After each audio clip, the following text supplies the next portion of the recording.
Liftoff and the clock has started.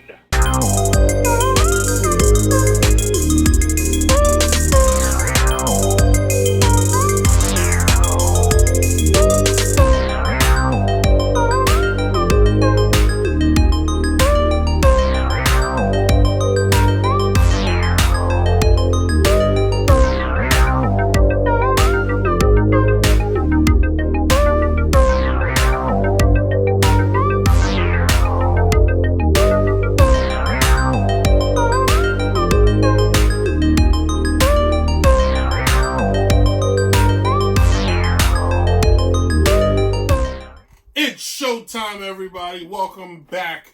It's been 2 weeks. It's been too long. I've missed every last one of you. Oh, by the way, welcome back to an all-new Downright Sports here on YouTube. Subscribe. If you haven't subscribed already, please subscribe.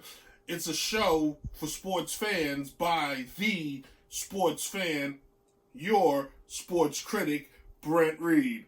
How about that? Today's show, we're going to do something very special. We're going to do a what-if episode, little fantasy, if you will, and we'll touch on that shortly. But as I start most shows, if it's not a special show, the must-know news. And we kick it off with baseball is coming out with some ridiculous ideas. The commissioner, Rob Manfred, is thinking about extending the baseball playoffs to 14 teams potentially. Currently, right now, it is 6 teams when you include the one-game wild card. The way his idea would work is the first week of baseball would be a week of wild card games, basically, or one-game playoffs. This is a dumb idea. Baseball doesn't need more games. It needs less games. That's number one. And anytime, there's nothing ever good about adding more playoff games. I know the idea is, well, what about that little team that little Jimmy has never seen in the playoffs? Then get better. That's what makes baseball so great, is because it's limited. It's the one sport where not every team goes. The NBA, literally, the entire league goes to the playoffs. It just makes zero sense. So keep it the way you got it. Don't change it. You're not gonna make the game any better. Shorten the season, if anything, because the season may be too long. And that's coming from a guy who is a diehard baseball fan. Moving on, Phillip Rivers is now a free agent for the first time in his career. He will not, or right as of now, he's not going to return to the Los Angeles Chargers. Situation he did not like. He was not happy when the team moved to LA to begin with. He is now a free agent. Some teams that may be on his watch: the Tampa Bay Buccaneers, potentially the New England Patriots, the Miami Dolphins, maybe the Indianapolis Colts. So good luck to you, Phillip Rivers. And finally, two-time WNBA scoring leader, 5-time WNBA All-Star. She played for the Atlanta Dream until she tore her ACL.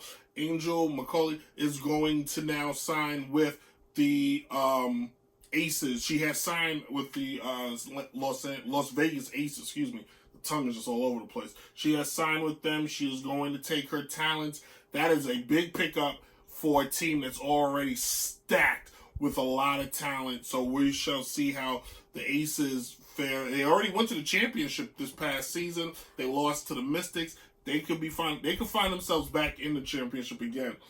All right, when we come back, we're going to have a little fun. Normally in the second segment, it's the topic, but this week we're going to Imagination Land, if you will. So come on, boys and girls, as we get on the imagination train, and I take you to the land of make-believe.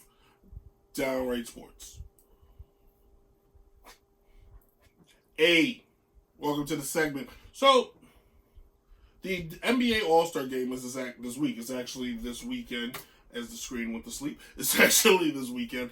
And it got me into thinking, what can the NBA All-Star Game do to make itself better? Well, some people think USA versus International would be pretty cool. I tend to think that would be pretty awesome. I also think maybe they should combine the two leagues. You do maybe the WNBA's All-Stars team up with the NBA All-Stars, and then you have a one game. That would be pretty awesome.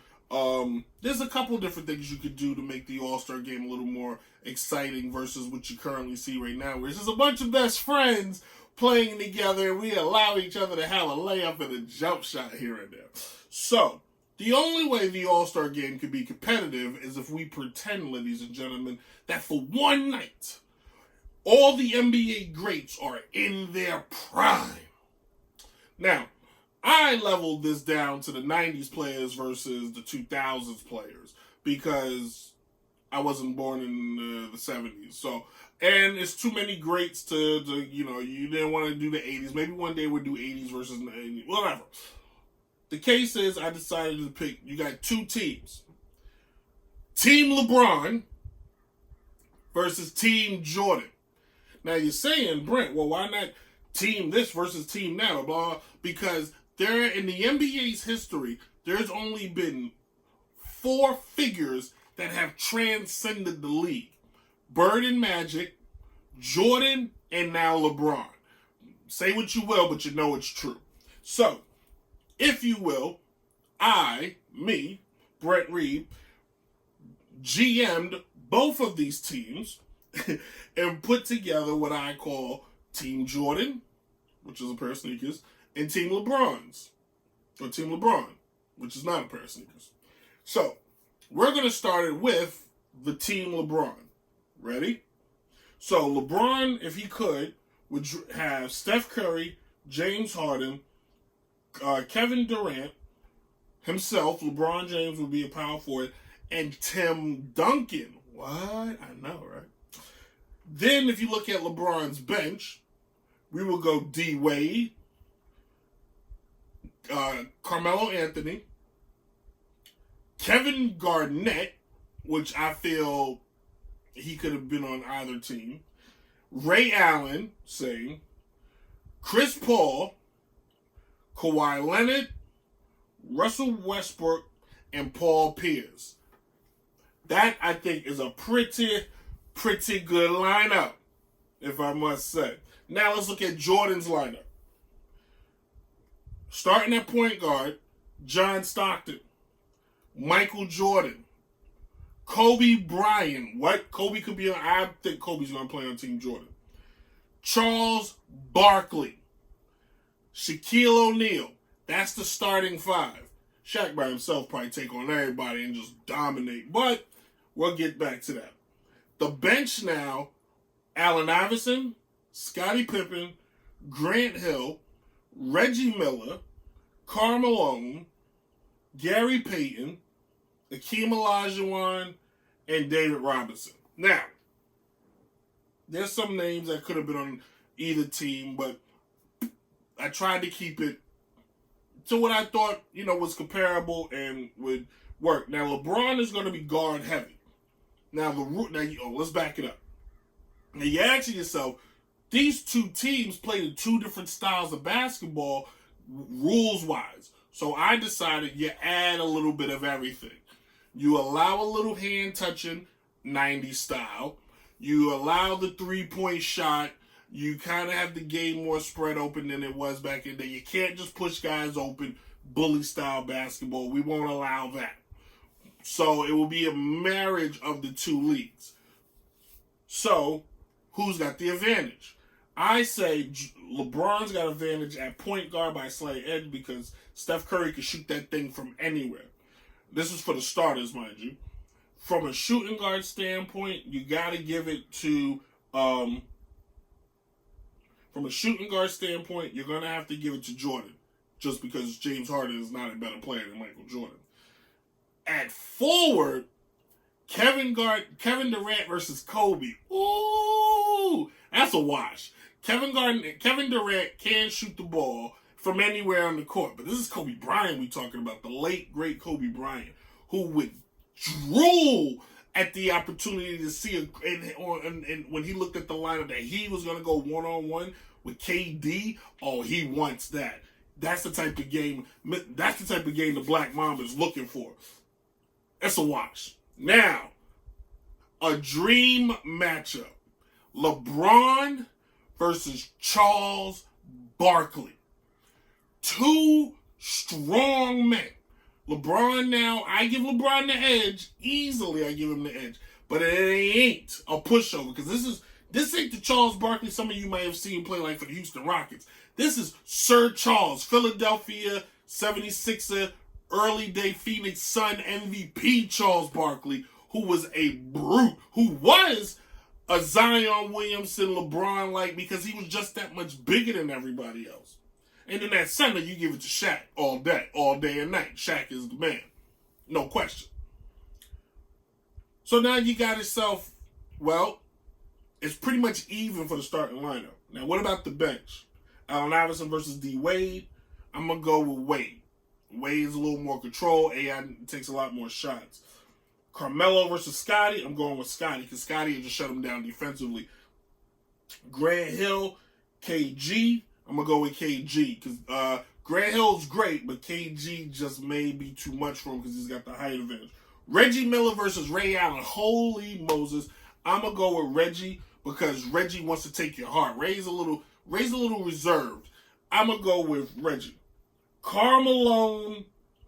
Now, here's where it gets weird, because LeBron's so guard heavy. You got Chris Paul, Kawhi Leonard, Westbrook, and Paul Pierce. On the other side, you got Malone, Peyton, Olajuwon, and Robinson.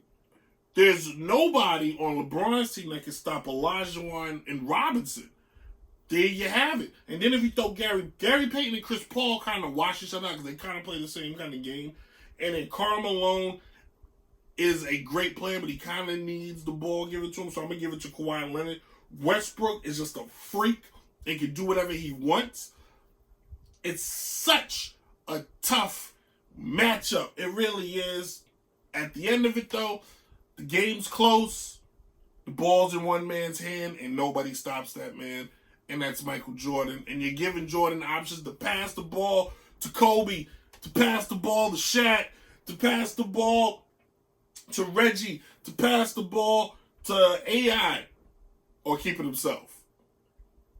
And then, because the only guy that will want the ball at the end of the game on LeBron's team is James Harden, and I ain't got no faith in him. Curry may want to keep it, but Curry's kind of little, so if Jordan or Kobe or Scottie Pippen decide to guard him, with their wingspans, I don't think Steph Curry's going to be able to move as well as he wants to. You got to pray to God Ray Allen is open. Kawhi Leonard's kind of got a sniper mentality in him, but I don't see it. You may got KD that's got that sniper. There's no guy. You got Jordan that wants it at the end of the game, Kobe that wants it at the end of the game, Barkley that wants it at the end of the game, Shaq that wants it at the end of the game, AI wants it at the end of the game, Reggie wants it at the end of the game. There's so many more guys on Team Jordan that want the ball at the end of the game. Give it to Team Jordan. They win by 3 because Team LeBron had to do a couple fouls. Now that, kids, is an all-star game. Woo! Where would it be played, though? Would it be played? It's got to be played in the Mecca. It's got to be played in Madison Square Garden. It's in no other place. It doesn't need to be played in no football stadium. You play it in Madison Square Garden. The fans is rabid, losing their mind, just talking smack. In fact, I don't even play in Madison Square Garden. I play it at the Rucker. Let some real fans come out there when you only got 40 guys courtside putting bets on the game, just going ham and talking trash. That, kids, is basketball.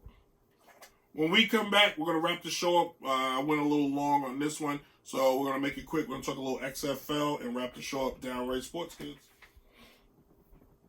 So guess what came back this past week? The XFL, believe it or not, returned. 20 years it's been going. And it had a very impressive showing. It came out that more than 69,000 people attended the games in a total, which is impressive because the XFL is playing in smaller venues than they did when they first came out. I think Vince McMahon the first time just felt, he was Vince and everybody would love him. Well, I think that's still there, but now with kind of the MLS formula and the WNBA formula that less is more, the XFL looked good, and it looked very impressive from a crowd standpoint because they were in smaller places. If I'm not hallucinating, the Texas team played in the old Texas Rangers Stadium, which is actually pretty smart because that stadium fits about 35 to 40,000 people. And if you close off a section of it, and if the XFL fans, if they can average around 25,000, 15 to 25,000, the league can survive. Because with the TV revenue, it'll make it work. It was much more well oiled than we've seen before. It didn't look sloppy. They didn't have this ridiculous coin flip. They just had a traditional coin flip. And the kickoff, the game just looks safer to some degree from like certain aspects. So like the kickoff return player is not allowed to move until the ball is received. There is no touchbacks. If the kickoff team does kick a touchback, the ball goes to the other team, goes to their 45. Like that's sick. So you have to put the ball in play, which I think football fans want. They want to see the ball in play. They want to see action. And what I noticed was a lot of deep balls, a lot of deep passes, a lot of balls down the field. And I think as the season goes on, you may see less of that because football is still in its heart of heart is ground and pound. The extra points is so dope. 1, 2, 3 points. And like think about how amazing that is and how much more challenging that is. Because depending on where you're at in the game, you may need 2 points, you may need 3 points, and you got to go for it. So the players look better. I kind of missed the nickname thing, but I know it's like gimmicky, so people don't want that. They made it more family, which is crazy. Like because Vince did the XFL the first time, he made it pretty much like it was one step away from being on Pornhub. So you gotta actually, you really give credit to him that where. If they keep ticket prices affordable, say ticket prices for the games are around $25 to $50, maybe $100 at the most. That's a guy can take his a mom or a dad can take their families to a game finally. Because in the NFL, let's just be real, if you take your family to a game, you're probably not gonna eat. I'm just being real. So my hats off to the XFL, and I hope for all the success. With that being said, thank you all for watching. Today's show was kind of fun.